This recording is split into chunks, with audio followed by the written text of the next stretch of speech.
Par mon expérience de neurochirurgien et principalement de chirurgien de la colonne vertébrale, j'ai été confronté, comme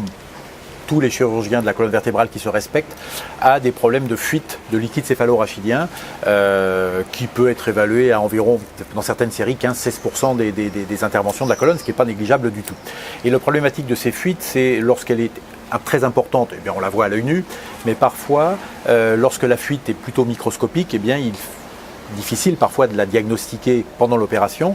Or, il est important de la diagnostiquer pour pouvoir la traiter, c'est-à-dire la fermer avec de la colle, avec un point, j'en passe, mais il faut impérativement que cette fuite soit traitée pour éviter les complications infectieuses. Et donc, devant cette problématique,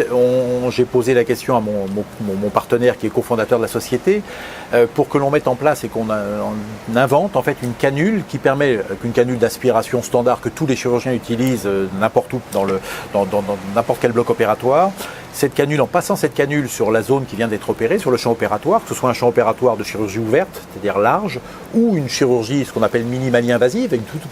toute petite voie d'abord, qu'on puisse passer la canule et que la canule puisse faire bip bip et clignote en rouge lorsqu'elle a rencontré du liquide céphalo-rachidien, en très faible quantité, par rapport au milieu environnant, le sang, le liquide de lavage, etc. Et donc on a mis au point cette canule qui fonctionne. Cette canule, le principe de fonctionnement de cette canule est basé sur de la radiofréquence, donc qui joue sur les propriétés diélectriques, en l'occurrence des liquides que l'on veut tester. Et sachant que le liquide céphalo-rachidien est un extrait du sang, vient du sang en fait,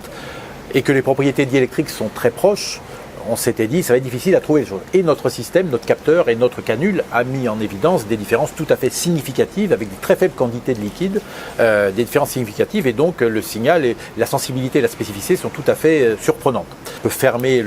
son ouverture cicatrice cutanée avec une confiance dans son geste, c'est-à-dire qu'une fois qu'il a vérifié que ça ne faisait plus bip bip et que la totalité de la tumeur était enlevée, eh bien le chirurgien peut dormir tranquille, la malade peut dormir tranquille, la sécurité sociale est très contente parce que ça coûte beaucoup moins cher, que ce soit un appareil qui soit vraiment peu coûteux, parce que tout le monde puisse l'utiliser, qu'on soit à Ouagadougou, à la Mayo Clinic ou à Londres, qu'on puisse utiliser cet instrument sans arrière-pensée, d'une simplicité. Voilà, à l'ère où les choses des fois se compliquent un peu pour les chirurgiens, on a envie de simplifier au contraire et d'avoir un nouvel instrument chirurgical simple, parce que finalement il y a peu de révolutions dans le domaine de l'outillage chirurgical proprement dit, depuis l'invention de la pince à disséquer et des ciseaux. Voilà. Donc on est vraiment dans du très simple, mais du très simple qui, on espère et on est sûr, compte tenu des données techniques que l'on peut avoir, vont certainement améliorer les résultats de ce type de chirurgie, qui sont des chirurgies dites quand même relativement lourdes et à risque. On laisse quand même la main au chirurgien. C'est le chirurgien qui est le maître du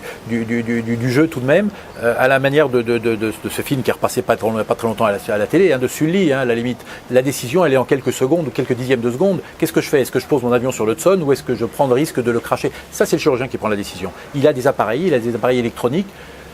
Bon, c'est lui quand même qui en dernier ressort à la main et qui peut dire je m'arrête là ou je continue ou je sais que voilà. Donc nous on essaie d'améliorer les choses, mais en sachant que le chirurgien garde la main et a toujours le contrôle au final de son geste. Et je crois que le robot, comme notre canule, doit être à mon avis un complément et une aide au chirurgien qui, je pense, jusqu'à preuve du contraire, au moins pour encore un certain nombre d'années, aura quand même encore le dernier mot, on va dire.